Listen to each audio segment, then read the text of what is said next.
Hi. I am so happy to see you guys. And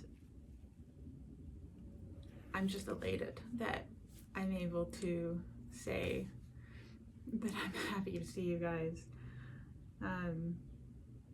To experience a sense of happiness, something that I haven't experienced in years. Before I start this video, I actually wanted to start off by thanking some people for their donations. So I would like to thank Chris, who bought me 4 coffees. Thank you. And I would like to thank William, who bought me 5 coffees. Thank you. I appreciate you guys so much. I don't actually drink coffee, but it will go to something much better than coffee for me. Caffeine, actually, I learned, makes my anxiety a lot worse. So about a year ago, I quit caffeine completely. I'm sure many of you guys saw my community post where there's a picture of me smiling, which I took this afternoon. And I said, today I experienced my first genuine smile. And I have just been living off of that high all day. Because I forgot what it felt like. I forgot that it was a possibility to smile genuinely, to smile out of happiness. It's not really something I remembered. It was just an amazing experience. I kind of wrote it in the post, but I was laying in bed and I woke up around 10-ish, as I do. And I laid in bed all the way until 2 o'clock. And I wasn't depressed in the way that I usually am. It was just my regular sense of being. And I wasn't going to go to the gym because I was out a little bit late last night for my celebrating my cousin's graduation. I mean, I was home before midnight, but that's late for me. So I wasn't planning on going to the gym. And as I was laying in bed, as I do, just kind of being lost and hopeless about life,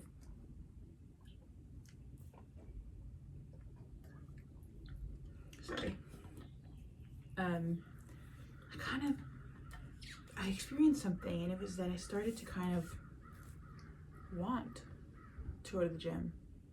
And I was like, whoa, that was fast. Because I walk a lot, and I've heard so much about how exercise can help depression, but as someone who's walked so much and it doesn't really do the trick, I didn't really foresee going to the gym to have this much of an effect. And yeah, so and I'm not doing big workouts. Like today I went for 20 minutes. Most days it's 20 minutes or less. I've only been going for like 4 or 5 days. And I kind of wanted to go. And I was like, well, I guess if you want to go, right? And it's not like I was like, yeah, I want to go to the gym so bad. It was more like, every time you've gone to the gym, it's probably loud for you guys with the wind here. Just hot in here, that's all. But every time you leave the gym, you feel better. And that's why I wanted to go. It was kind of like association of, yeah, I go in feeling not that great, but I leave feeling better. And the rest of my day is better. And sorry guys, it's windy. And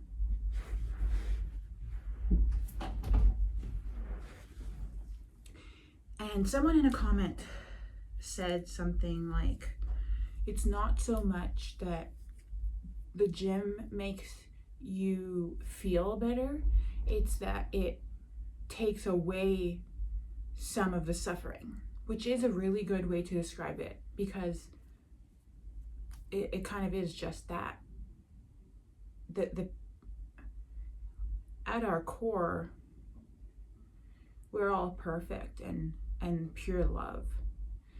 And over time, for whatever reason, we develop things that cause us to have negative thoughts, to have low self-worth, to suffer. So we're this pure love, and we have all this pain put on top of us. And when I come out of the gym, some of that pain goes away. There's still lots of other pain left there, but some of it goes away, and I do feel better, or in less pain, for the rest of the day. And I thought to myself, I guess, you should go. And then there was another thought. I can't credit it all to that. I didn't really want to say this because it's kind of hard to explain, but I feel dumb to go back to this, but you guys know I struggle with limerence, which is love addiction, and there was this guy that kind of just disappeared out of my life a while ago, and it's an ongoing thing with me, right? Why am I desiring men? Why am I desiring love? It's because I feel like they're going to give me something that I don't have. And when you follow manifestation techniques, everyone explains, or I didn't think about this before I was going to say it. The understanding is that no outside thing is making you feel that way. You already feel that way. It's like giving you permission to feel that way. So when you're in a relationship and at the beginning of it, especially, and you're all like happy and full of this, you feel amazing, that person didn't make you feel that way. You already had that in you, right? It's already there, but they just allowed you to feel it. And that's like the basic understanding of manifestations. It already exists inside of you. Everything you want already exists inside of you, but we, for some reason, as humans, put like restrictions and permissions on when we can or when we should feel good enough. And I'm sitting there and I'm thinking about this guy, and thinking about how I'm still longing after love, and thinking about how I technically know how to manifest it, but you guys know me. I'm like, I don't know what's going on.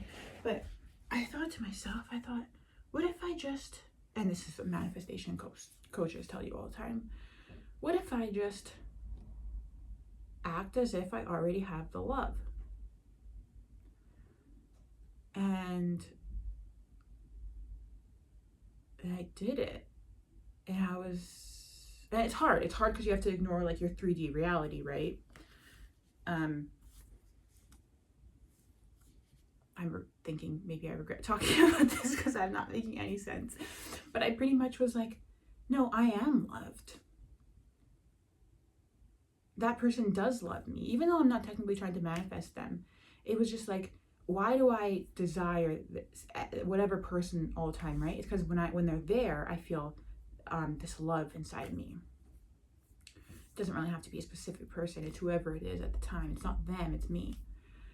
And I thought, well, what if I just act like as if they were showing up the way I wanted them to, and they did love me?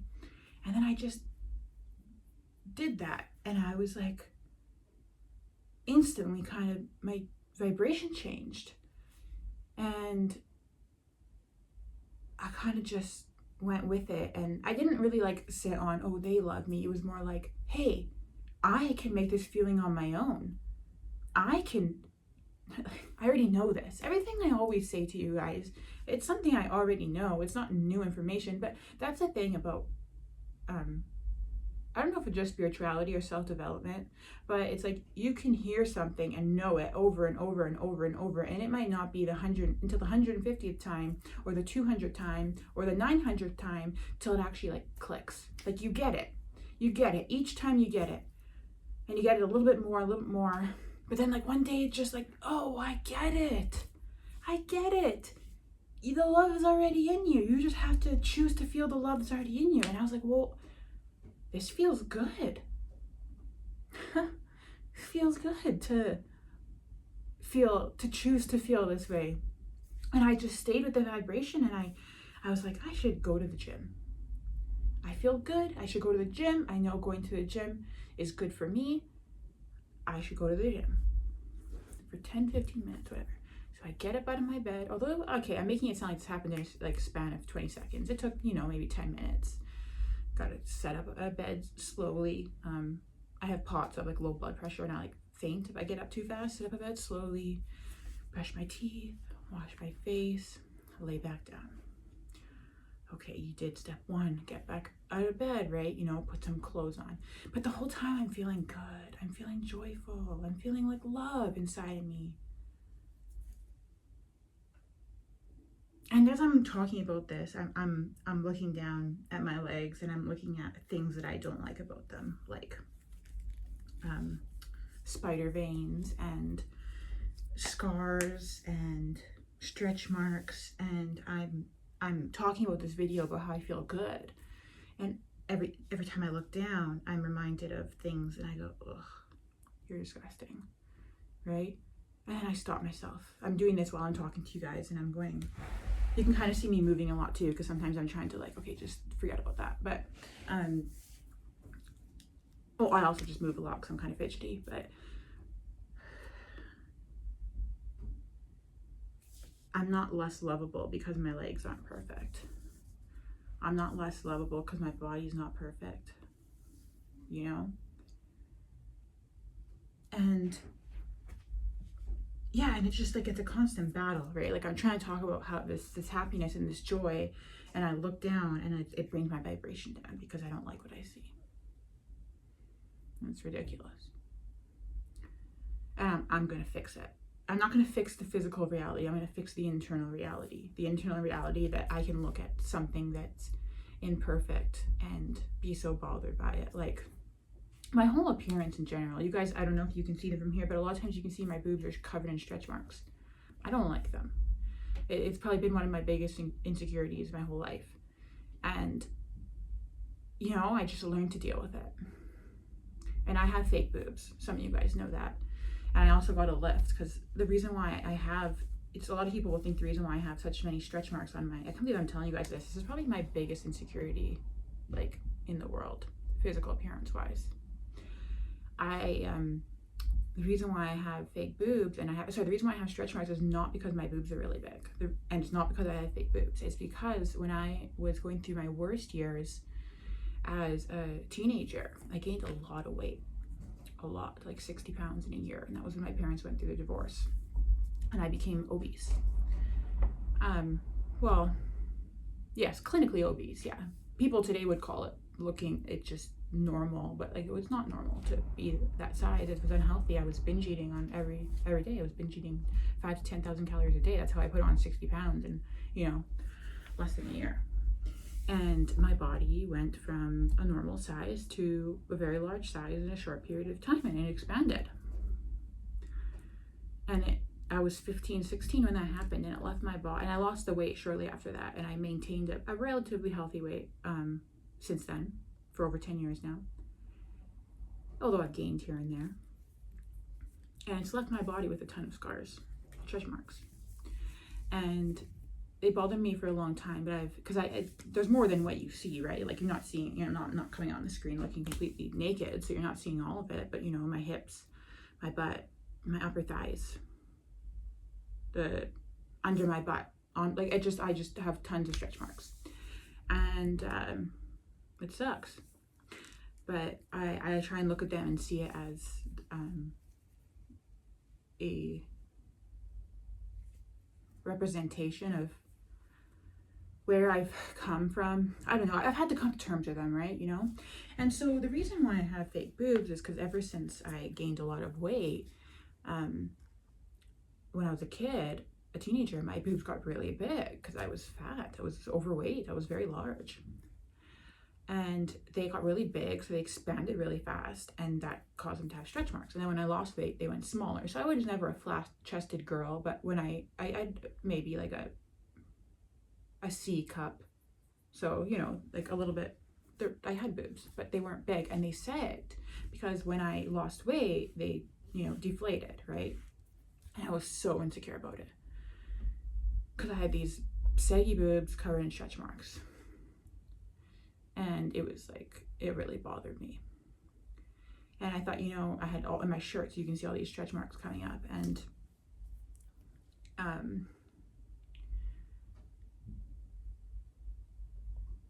I'm just thinking about, I can't believe I'm telling you guys this. Like, I've come such a far way that, because usually I wouldn't tell people about my insecurities, because then they're gonna like notice them and they're gonna know my worst insecurities. And but I'm so okay with it now. Like, I'm so accepting of myself, I guess.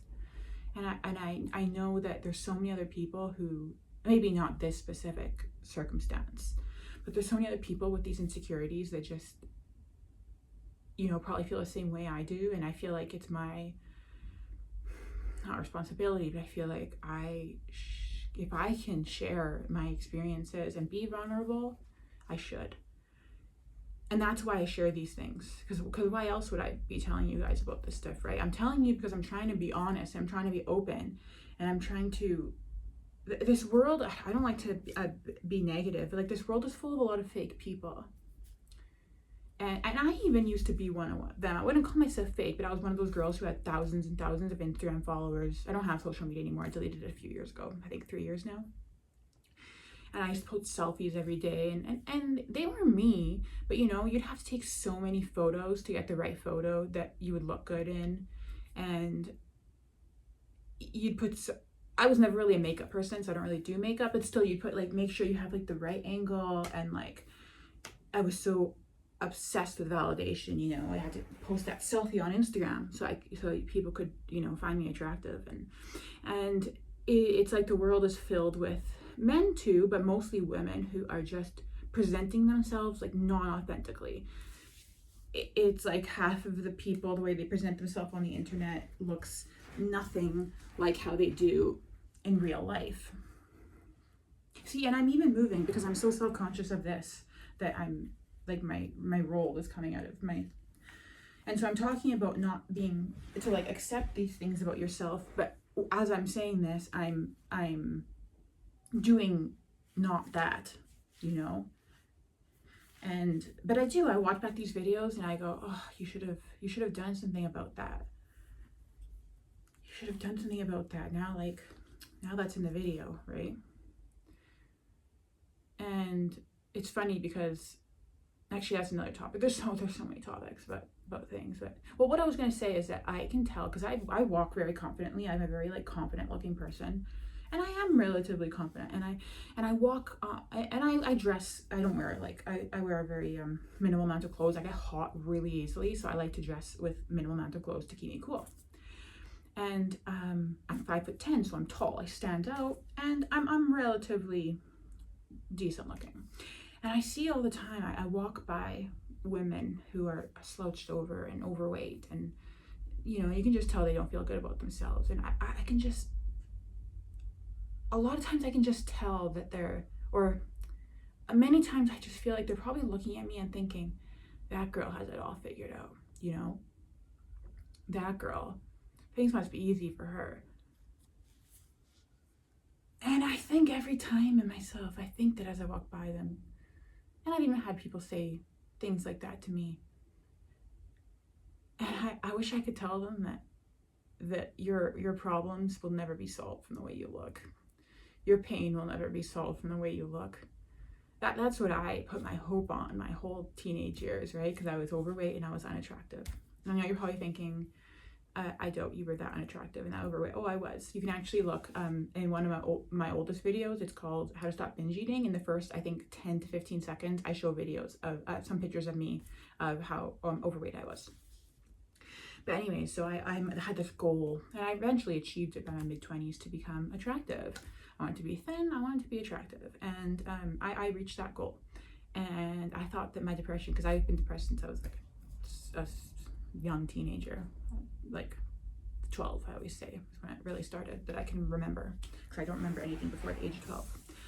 But I always thought that I would be happy when I was thin and pretty, and I became thin and pretty, and I wasn't happy, and the depression didn't go away. And I was like, oh, so it doesn't fix all your problems. And yeah, and you know, I see people all the time, like in my comments, saying you're pretty and this and that, like you can't be depressed, and like, you have no idea.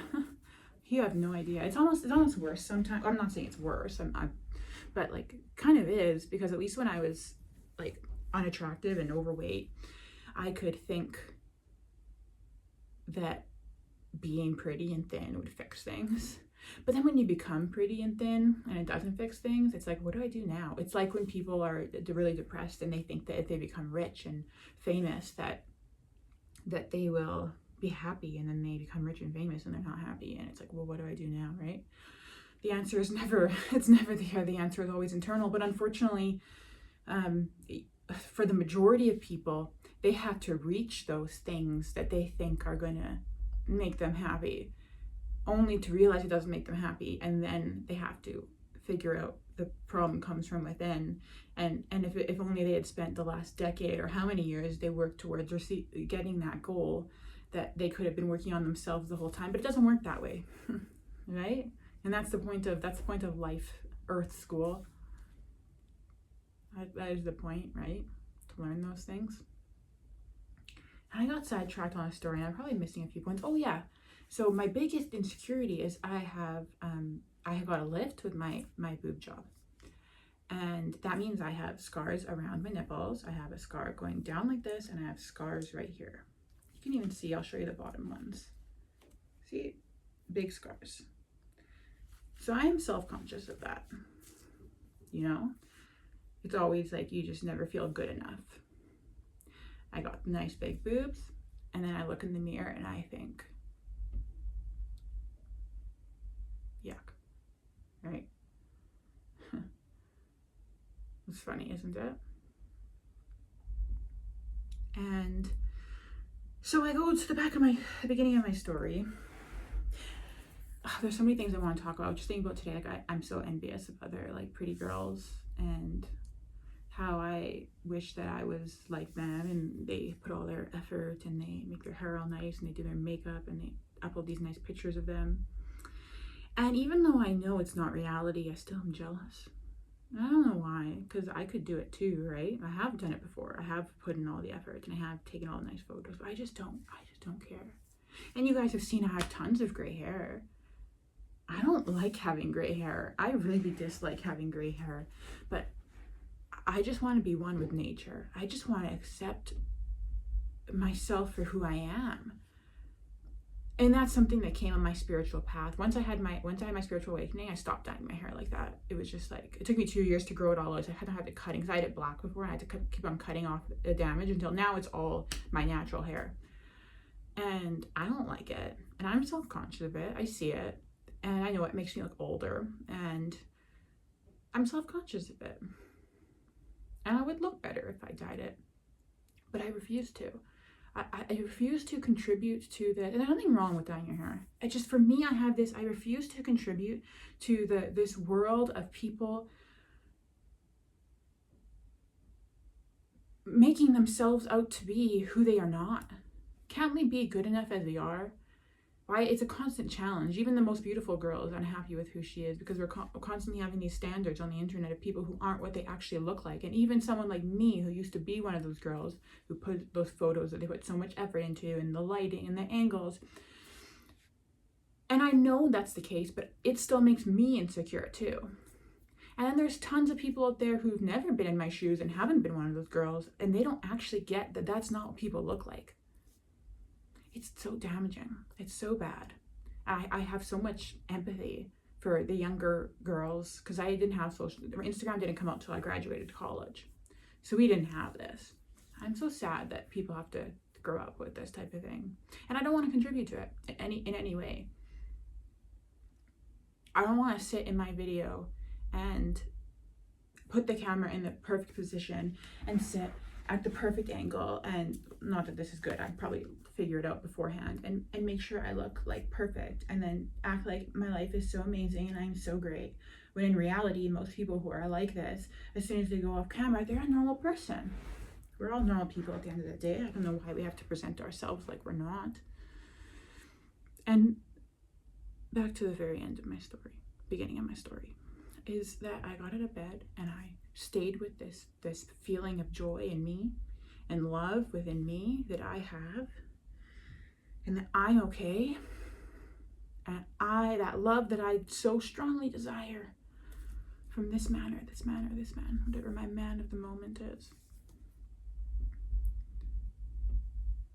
And I felt like I have that love within me, and let me just try as a little test, let me just try going on today, pretending as if that love is already there.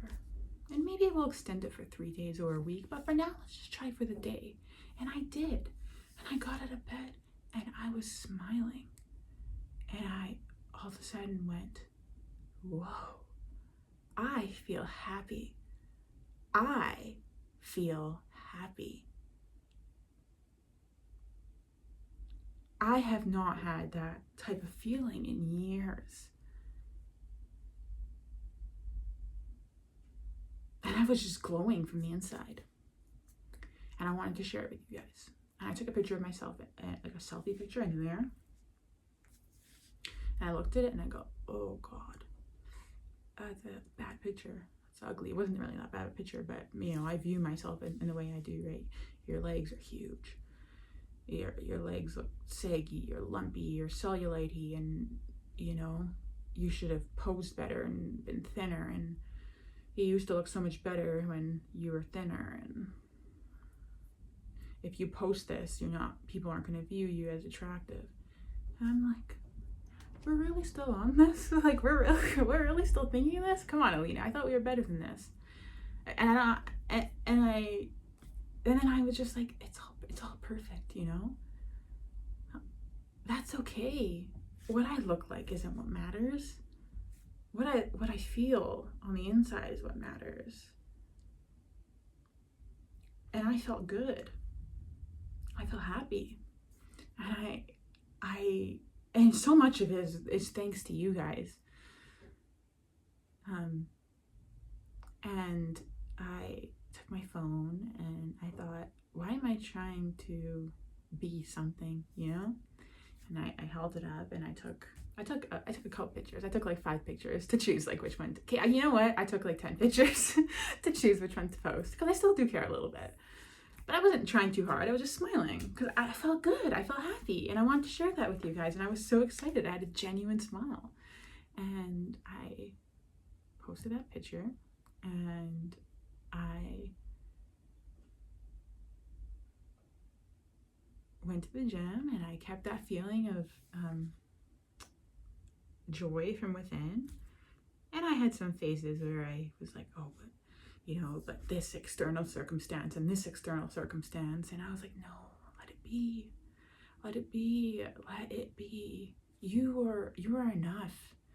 And I also had to remind myself that this is a journey.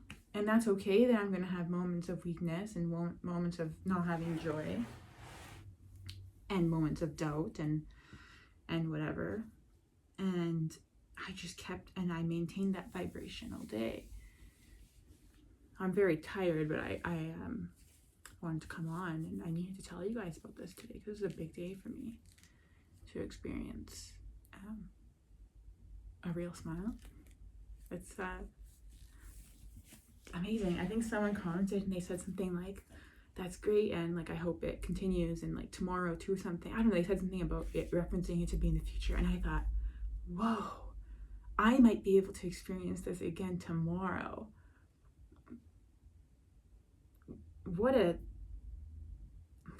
treat. What a blessing to be able to. Sorry. I just can't believe it. What a blessing to be able to have a smile that's genuine.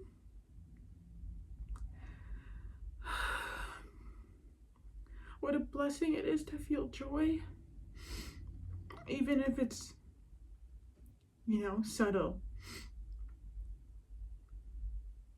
What a blessing you guys have been to me.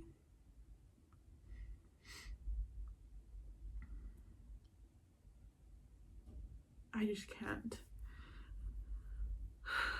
put into words the gratitude of the experience that I had today. And that's what an awakening and life is about, right? Contrast. Had I not experienced everything I've experienced, could I attribute so much gratitude to something as simple as having a smile that's real. You know, I've had smiles that are real before. I haven't in the past few years, but as a teenager and in my early 20s, and I didn't appreciate them for what they were. You know, that was an expectation. It was a given in my perception of what reality should be. Smiling and happiness should be something that everyone experiences, right? That should just be. But I didn't really think too much. You know, I'd laugh with my friends and have fun, but I wouldn't go to bed thinking, wow.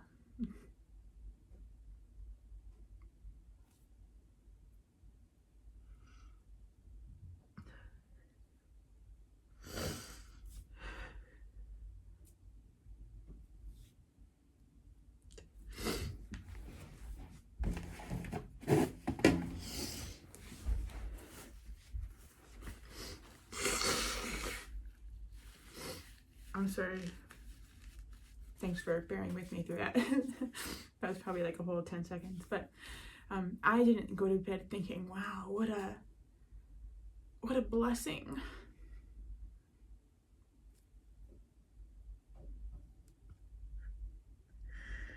What a blessing it is to experience laughter,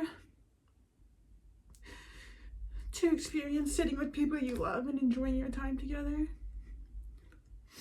And now, having the capacity to smile when I am going to be in a situation and laugh with a friend or a family member. What a blessing. What an experience that we get to have.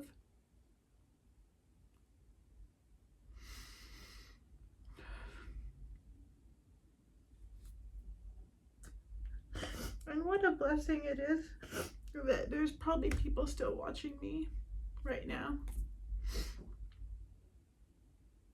experiencing whatever it is that's happening right now.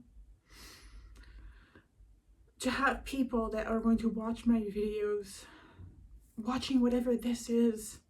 I don't know what this is. This is something. Something alright.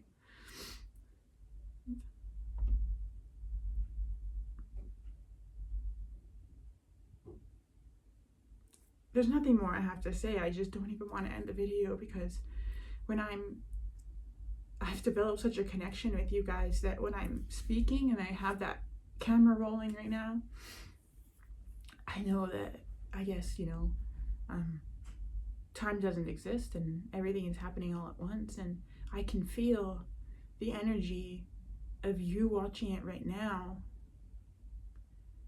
The connection, I can feel it.